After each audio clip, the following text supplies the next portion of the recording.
은혜 받으실 하나님의 말씀은 에베소서 5장 22절부터 33절까지 읽어야 되는데 28절까지만 읽겠습니다. 우리 함께 읽습니다. 아내들이여 자기 남편에게 복종하기를 주께 하듯 하라. 이는 남편이 아내의 머리됨이 그리스도께서 교회의 머리됨과 같음이니 그가 바로 몸의 구주시라. 그러므로 교회가 그리스도에게 하듯 아내들도 범사에 자기 남편에게 복종할지니라. 남편들아 아내 사랑하기를 그리스도께서 교회를 사랑하시고 그 교회를 위하여 자신을 주심같이 하라. 이는 곧 물로 씻어 말씀으로 깨끗하게 하사 거룩하게 하시고 자기 앞에 영광스러운 교회로 세우시어 티다 주름 잡힌 것이나 이런 것들이 없이 거룩하고 흠이 없게 하려 하심이라. 이와 같이 남편들도 자기 아내 사랑하기를 자기 자신과 같이 할지니 자기 아내를 사랑하는 자는 자기를 사랑하는 것이라. 아멘. 할렐루야. 우리 한번 선포합시다. 우리는 우리 집을 천국으로 만듭시다. 아멘. 할렐루야. 오늘 제가 또 귀한 분을 여러분에게 소개할 수 있는 은혜를 하나님께서 주셨습니다. 선교사님인데 우리 교회 앞을 싹 지나가다 보니까 신광순 복음교회 해가지고 우리 선교사님 이름과 똑같아. 신광순. 그래가지고 이름이 또 특이해서 우리 교회에 오셔가지고 저와 인사 나눈 지가 벌써 햇수로는 2년이 넘었습니다. 근데 엊그저께인가 전화를 주셨는데 제가 선교사님을 만날 시간이 없어가지고 못 오셨어요. 그래서 제가 문자를 넣었죠. 이번 주에 우리 교회 필리핀 선교사님 두 분이 예배에 참석하는데 이 목사님도 이 선교사님도 필리핀 선교사예요. 그러니까 이따가 예배 마치고 나서 아마 두 분이 통하지 않을까 하는 생각이 듭니다. 그래가지고 제가 문자를 넣었어요. 이번 주에 우리 선교사님이 한국에 온 김에 우리 교회에 지금 예배에 참석하시는데 오늘 오전 마치고 식사 마치고 난 뒤에 필리핀으로 출국한답니다. 그러니까 시간이 되면 한번 만났으면 참 좋겠습니다. 그랬어요. 근데 선교사님에 대한 제가 소개는 그 전에 한번 했죠. 왜냐하면은 이 한 의사인데 그 의사를 가지고 필리핀에서 선교를 하고 계신다. 그랬더니 모든 일정을 취소하고 오늘 우리 교회 오신다고 그래가지고 오셨습니다. 우리 선교사님 한번 박수로 환영해 주시기 바랍니다. 두 분. 우리 선교사님은 신광순 선교사님, 또 뒤에 앉아 계신 목사님은 오수민 목사님. 그래서 저한테 이름을 적어 주셔가지고 새벽마다 제가 기도를 하고 있어요. 지난번도 같이 오셨는데 오늘도 같이 오셨네요. 그러니까 여러분들께서는 우리 교회가 작지만 일단은 어찌됐건 선교사님이 지금 4분이나 앉아 계시나 마찬가지예요. 이분들을 위해서 끊임없이 기도하셔서 저들의 발걸음이 닿는 곳에 하나님의 기적의 역사가 있게 해 주실 줄 믿고 기도해 주시기를 신신당부드립니다. 아멘. 아멘. 저는 오늘 본 말씀을 가지고 튼튼한 사회는 튼튼한 가정에서부터라는 제목으로 의뢰받는 시간이 되시기를 원합니다. 우리가 살고 있는 사회는요, 언제나 문제가 발생하게 되어 있습니다. 이 문제의 발생은요, 긍정적인 관점에서 보면은 살고 있다, 활동하고 있다, 일하고 있다라는 증표도 됩니다. 그래서 일하지 않으면은 사고도 안 일어나. 그래서 모든 일은요, 사고는 일을 함으로써 발생하는 사고입니다. 그래서 그것을 우리가 긍정적인 눈으로 바라봐야 돼. 사람이 하는 일은 모두가 다 시행착오가 있게 마련입니다. 이 시행착오에 대하여 사람들은 뭐라고 말하느냐? 사고 났다고 그러는 거예요. 일하고 있다는 증표라니까요. 문제가 없는 사회는 평화로운 사회가 아닙니다. 죽은 사회입니다. 삭막합니다. 사막과 같습니다. 사람이 사는 사회는 재래식 전통시장과 같이 왁자지껄해야만 합니다. 그냥 보기에는 무질서해 보이죠. 굉장히 무질서해 보여요, 전통시장이. 그런데 규칙만 잘 지킨다면 가장 바람직스러운 모습이라 할 수가 있습니다. 물건을 팔려는 사람이나 구매하는 사람이나 똑같은 목적을 가지고 있는데 제가 이 시간에 이 목적이 무엇인가를 여러분에게 퀴즈를 내려고 그러는데 퀴즈를 맞히는 사람에게 이게 아침에 앞에 갖다 놓은 이 우산을 드리려고 그래. 좀 있으면 장마철도 옵니다. 근데 우산이 커서 뜨거운 태양빛이 비칠 때는 또 태양을 가리는 천망치 역할도 해요. 여러분에게 문제를 냅니다. 물건을 팔려는 사람이나 구매하려는 사람이나 똑같은 목적입니다. 형태는 다르는데 목적은 같아요. 이 목적이 무엇일까요? 시장에서 장사하는 사람이나 사는 사람이나 파는 사람이나 목적은 똑같아. 무엇일까요? 한번 말씀해 보세요. 누가 됐든지. 물론 제가 원하는 답이요. 근데 아이러니컬하게도 이건 다 공감이 가는 답이에요. 여러분, 이 우산 다시 가지고 목회실에 들어갑니다. 안 내면. 없습니까? 뭐요? 네? 자기 이득 실수. 그 나한테 내가 정확히 알아듣게 말해야 돼. 말은 듣는 사람이 주로. 예? 취소야, 취소. 목적은 살기 위해서 그럽니다. 살기 위해서. 장사하는 사람도 살기 위해서 장사하는 것이고, 물건을 사는 사람도 살기 위해서 하는 거예요. 맞지 않습니까? 맞아요. 맞아요. 살기 위해서 장사를 하는 거예요. 살기 위해서. 그래서 살아있다는 것은 시끄러울 수밖에 없어요. 시끄러울 수밖에 없어요. 여러분, 어린아이는요, 울 때 세게 울어야 돼. 세게 울어야 돼. 그래서 어린아이들 키울 때 여러분들께서 울려고 할 때 실컷 울리세요.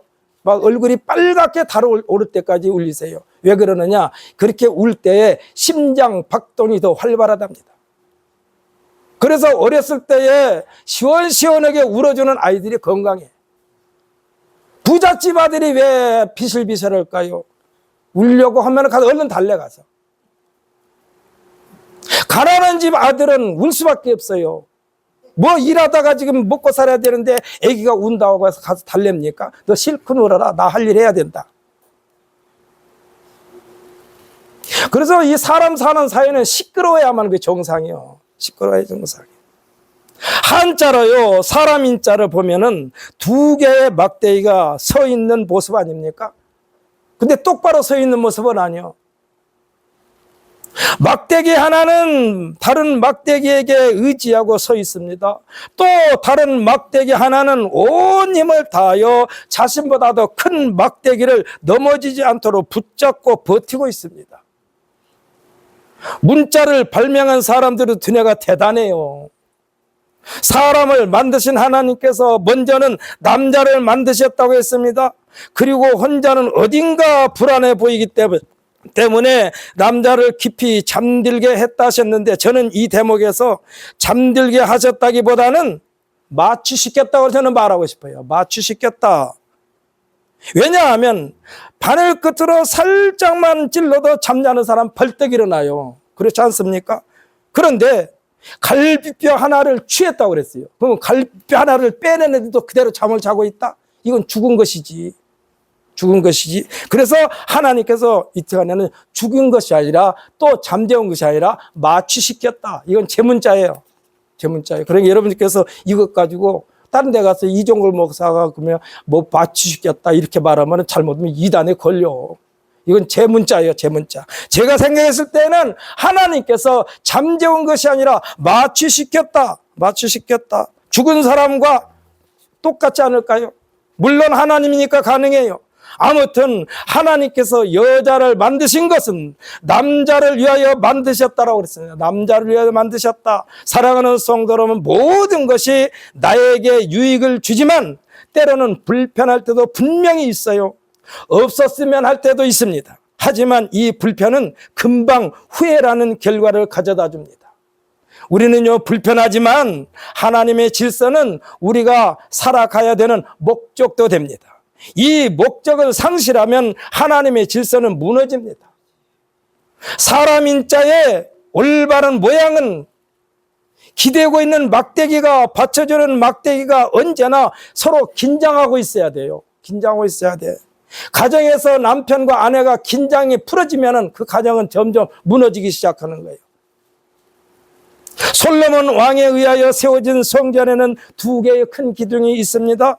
좌우에 세워져 있습니다. 기둥의 이름이 우편 기둥의 이름은 야긴이라 하고 좌편 기둥은 보아스라 했습니다. 이 두 기둥이 안정감을 가져다 주는데, 야긴은 뜻이 뭐냐? 그가 세우실 것이다 라는 뜻이고, 보아스는 그에게 능력이 있다는 뜻으로서 하나님께서 그의 능력으로 성경과 이스라엘을 견고하게 세우신다는 의미를 담고 있다고 그래요.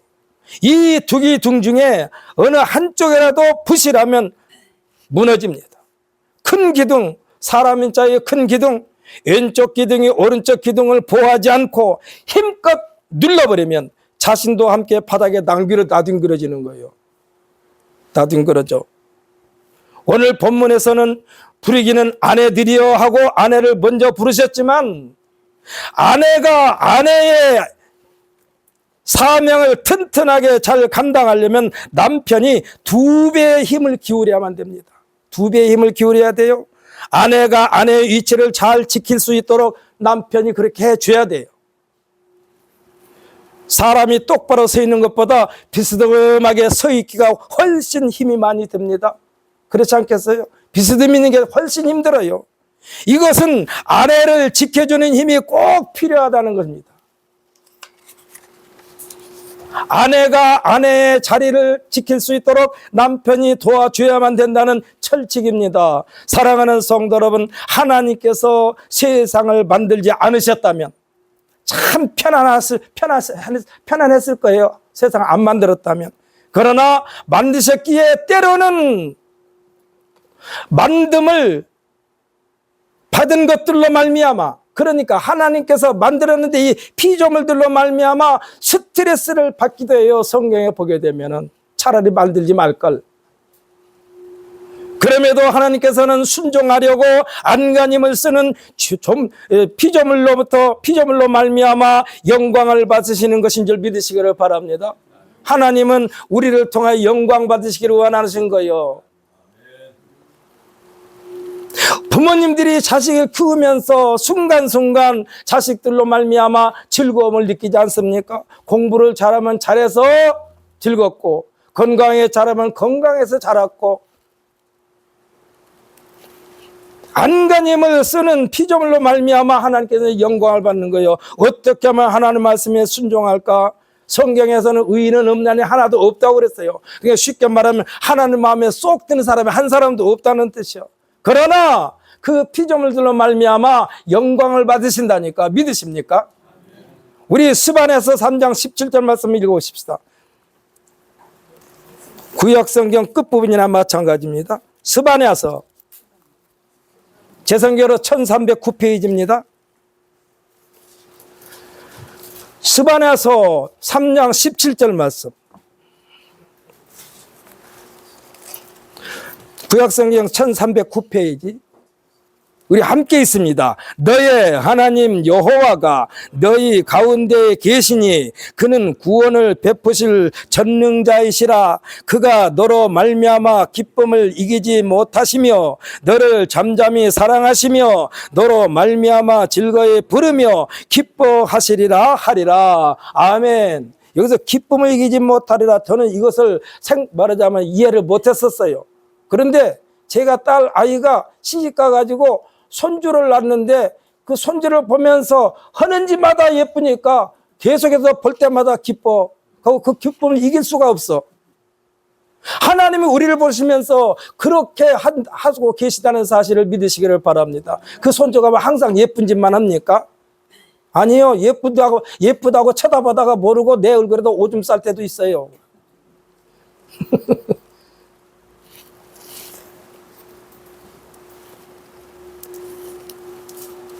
이는 마치 10달 동안 배를 안고 다니면서 힘들 때도 스트레스 받을 때도 있었지만 새 생명을 간호사로부터 넘겨받아 탱탱 부은 얼굴로 눈물을 흘리며 바라보는 산모의 모습을 떠올리기도 합니다. 이 새 생명에 대한 기쁨도 책임져야 되는 사명도 아내와 남편에게 있는데 남편에게 더 큰 책임을 부여했다니까요. 그래서 우리도 흔히 하는 말이 있잖아요. 아이 더럽고 치사해서 못 살겠어. 그러나 그냥 처자식 때문에 참고 견디는 거요. 처가 아니요. 밑에 자식이 또 붙어 있어. 이게 2배나 3배나 힘들어. 아내들에게는 남편에게 복종하라 있습니다. 이 말씀은 남편에게는 아내가 너에게 복종할 만한 가치를 느끼게 하려는 말씀도 돼요. 생각해 보십시오. 남편만에 복종하는 아내는요, 남편이 항상 아내를 위하여 그 무엇인가를 할 때 복종하는 거예요. 봤을 때 남편이 하는 행동이 마음에 들지 않고 맨 나쁜 짓만 하는데 그 남편에게 복종하겠습니까? 너나 잘하세요 그러지. 너나 잘하세요. 그러나 사랑하는 성도 여러분, 아내는 남편에게 복종하라 했는데 이것은 남편에게 더 큰 부담이 되는 거예요. 남편에게 더 큰 부담이 돼요. 남편들이 아내의 목까지 챙길 만큼 힘쓰라는 말씀도 됩니다. 사람 인자의 왼쪽 기둥이 남자라면 오른쪽 기둥인 아내가 안심하도록 우선 역할을 할 때까지도 잘 해야만 된다는 거예요. 피곤하지 않게, 아내가 피곤하지 않게, 남편이 피곤하지 않게 힘으로 짓누르면 쓰러집니다. 아내가 쓰러져요. 그러면 아내만 쓰러지면 자기도 같이 쓰러지지. 사람이 살면서, 부부가 살면서 가장 스트레스를 많이 받을 때가 언제냐? 2분 중에 한 사람이 먼저 하나님 나라 갔을 때 가장 스트레스를 많이 받는데요. 물론 이것은 부부가 사이가 좋은 사람들 얘기죠. 이보다 더 큰 스트레스가 없대요. 남편이 먼저 죽으면 아내가 스트레스 받고, 아내가 먼저 죽으면 남편이 스트레스 받고, 이보다 더 큰 스트레스는 없어요. 제가요, 제 아내보다 나이가 4살 많아. 그래서 제 아내한테 그랬어요. 한날 1시에 죽으면은 당신이 억울하니까 나보다 4년 더 살아. 그러면 제 아내가 그래요. 4년 더 살아서 뭐 하게?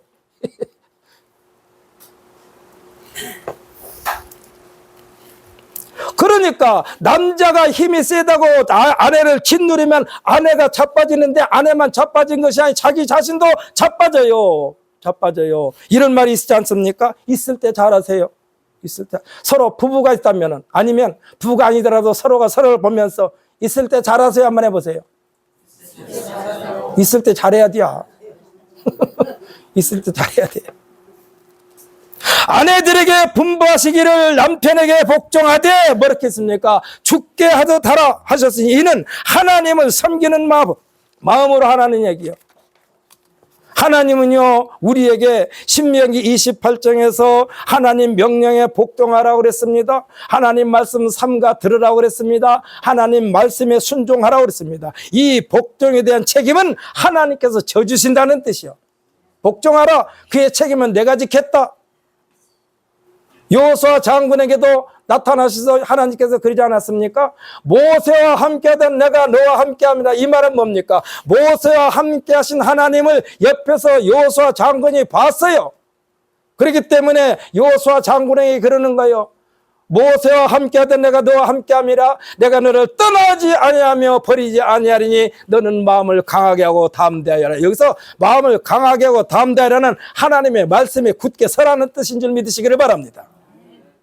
남편에게 복종하라. 이 말씀은 결과에 대한 책임을 남편들아, 아내의 복종에 대한 책임은 너에게 있느니라 이 말씀이요.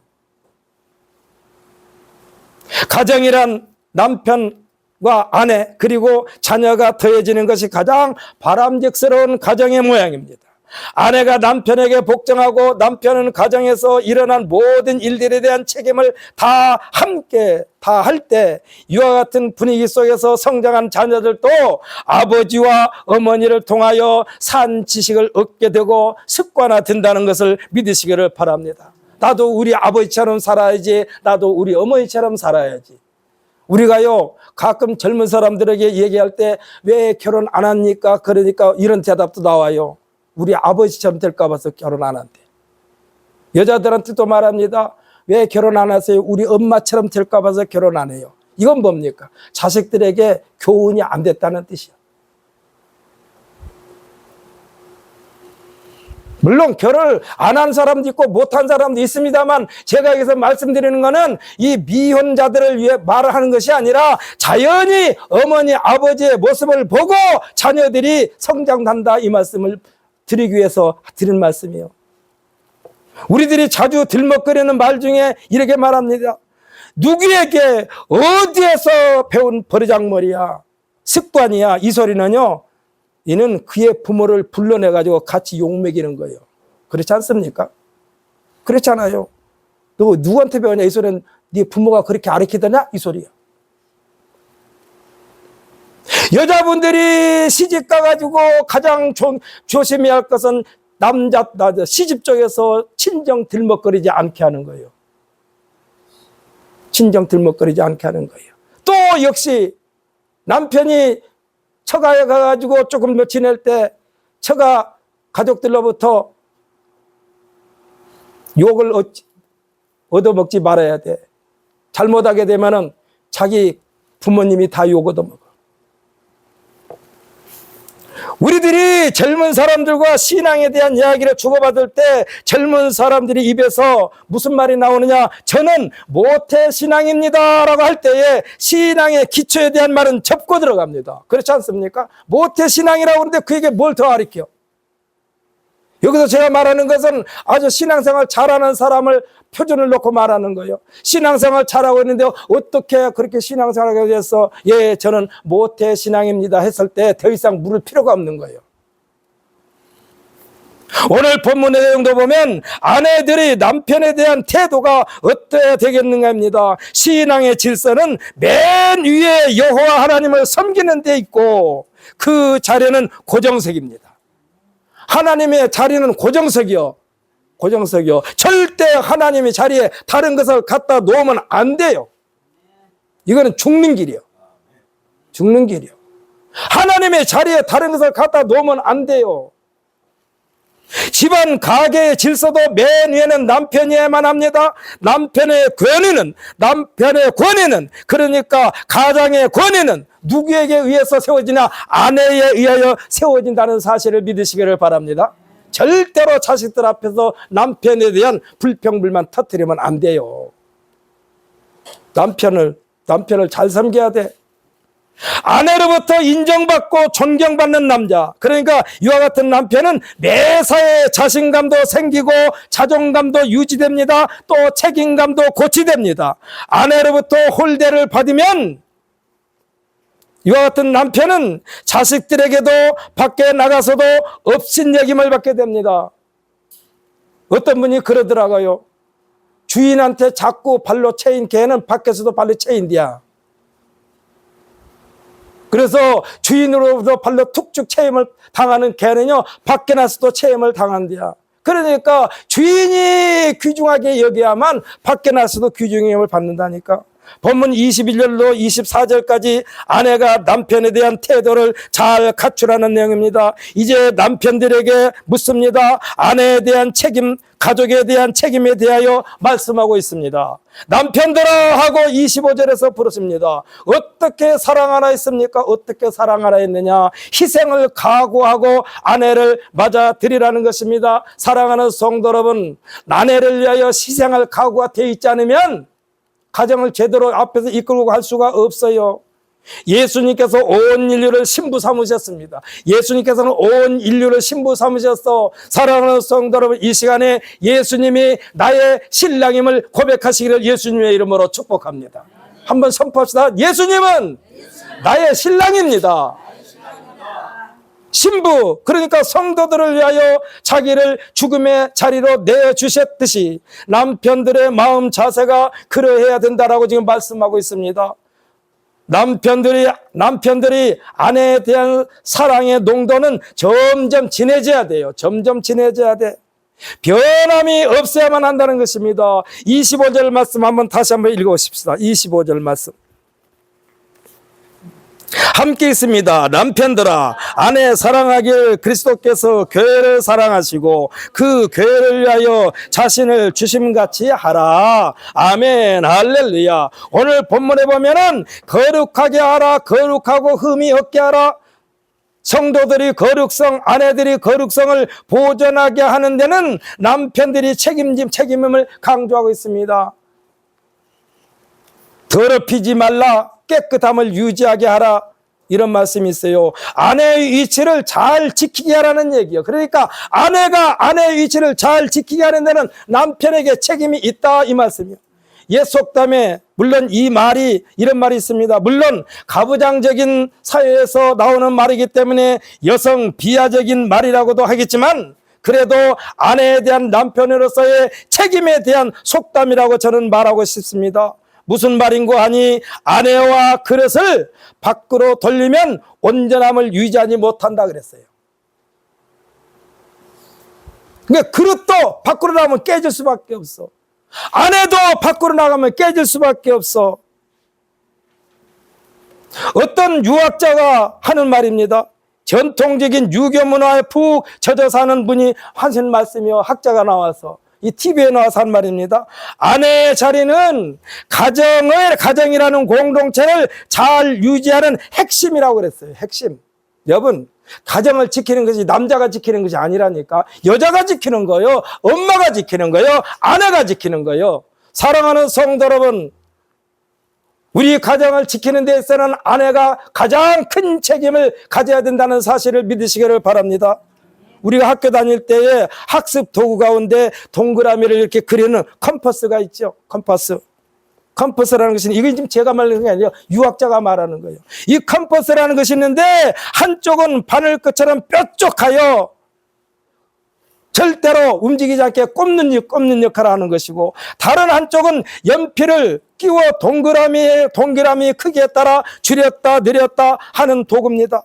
아내는 끝이 뾰족한 축이 되는 컴퍼스의 그 뾰족한 축이라고 그랬어요. 아내가.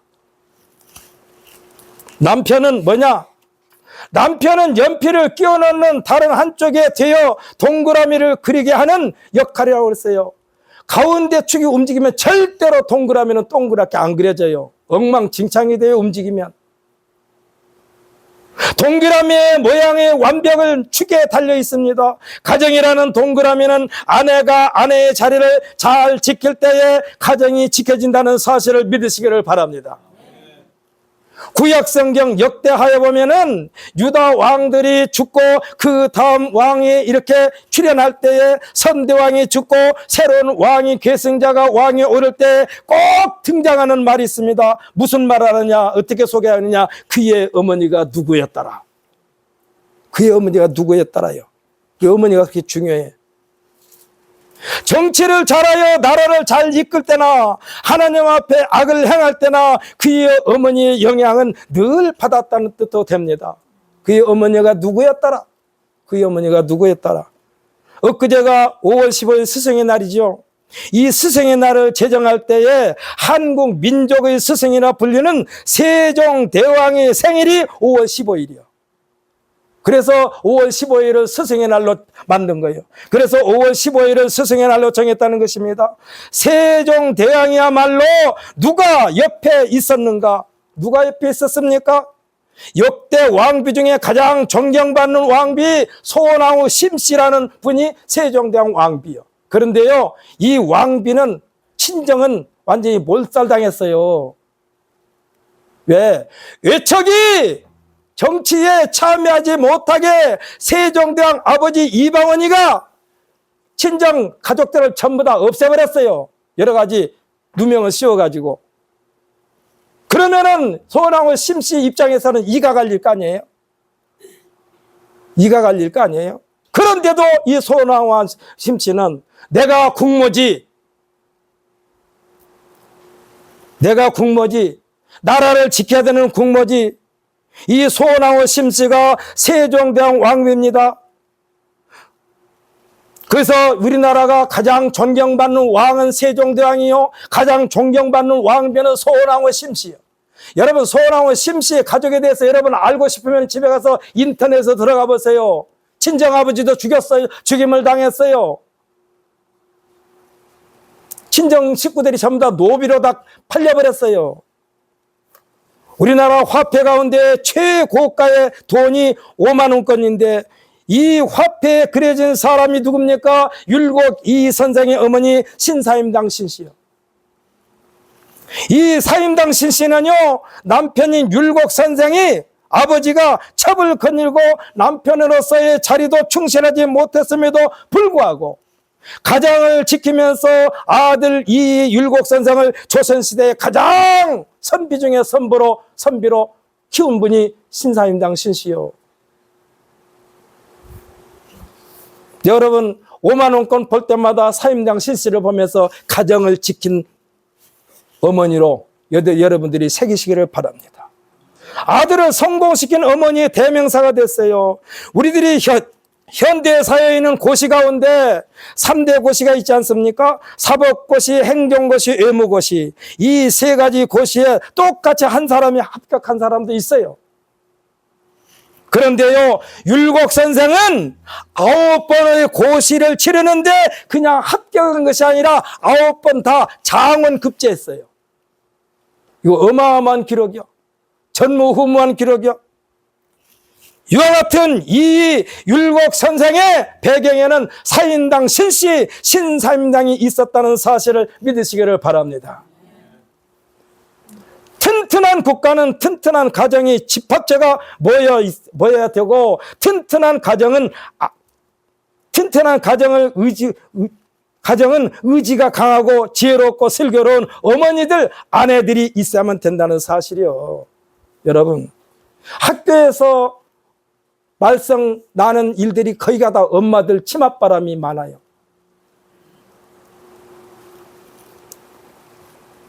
심지어 이런 말도 한대, 이런 말도 한대. 선생님, 참, 엊그저께 스승의 날인데 선생님이 그런 얘기를 하더라고. 선생님, 오늘 아침에 우리 아들이요, 늦게 일어나서 양치질을 못했어요. 선생님이 양치질 좀 시켜주세요. 이런 것도 나온대, 이런 것도. 이거 뭐요? 이거 안 들어주면 또 민원을 낸대요. 왜 아에게는 2번 질문하고 2번 답변하게 만들고 우리 아들은 왜 한 번만 시켰습니까? 이것도 또 민원을 넣는데. 그럼 선생님이 어떻게 하란 얘기요? 근데 아까 말씀드렸죠. 어머니들이 가장 이 분별력이 있어야 돼요. 어머니들이 아주 지혜가 있어야 돼요. 지혜가 있어야 돼요. 지혜롭고 슬기로운 어머니들, 아내들이 이 세상을 지킨다는 사실을 믿으시기를 바랍니다. 우리들이 너무나 잘 알고 있는 이 말하자면 탈주범, 이름은 제가 말 안 하지 않겠습니다. 그 사람의 어렸을 때의 과정을 보니까 맨날 아버지 어머니로부터 야단만 맞고 컸대. 그러니까 어머니 아버지 집에서 어머니 아버지에게 불만이 있는 것이 이젠 사회에 나와서도 불만이 계속 커지는 거예요. 그래서 제대로 살 수가 없는 거예요. 그러니까 지혜롭고 슬기로운 어머니들이 지켜줘야만 된다는 것입니다. 이와 같은 어머니, 아내들에게 절대로 어머니 역할, 아내의 역할을 잘 할 수 있도록 누가 해야 되느냐? 남편이 그렇게 도와줘야 된다, 이 말씀이요. 오늘 본문 28절에 보면 뭐라고 했습니까? 28절 함께 읽어보십시다. 이와 같이 남편들도 자기 아내 사랑하기를 자기 자신과 같이 할지니 자기 아내를 사랑하는 자는 자기를 사랑하는 것이라. 아멘, 할렐루야. 자기만 사랑한 것이 아니라 아내도 자기처럼 사랑해야 되니까 2배의 사랑을 요구하는 거예요.